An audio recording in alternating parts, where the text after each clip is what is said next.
In the past, politicians promised to create a better world. They had different ways of achieving this, but their power and authority came from the optimistic visions they had offered their people. Those dreams failed, and today people have lost faith in ideologies. Increasingly, politicians are seen simply as managers of public life, but now they have discovered a new role that restores their power and authority. Instead of delivering dreams, politicians now promise to protect us from nightmares.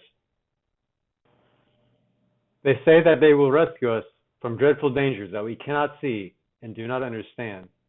And the greatest danger of all is international terrorism, a powerful and sinister network with sleeper cells in countries around the world. A threat that needs to be fought by a war on terror. But much of this threat is a fantasy which has been exaggerated and distorted by politicians. It's a dark illusion that has spread unquestioned throughout governments around the world, the security services, and the international media. This is a series of films about how and why that fantasy was created, and who it benefits. At the heart of the story are two groups, the American neoconservatives and the radical Islamists.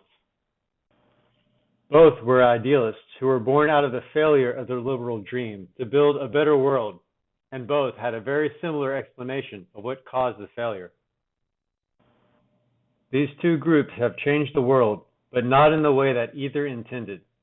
Together, they created today's nightmare vision of a secret, organized evil that threatens the world.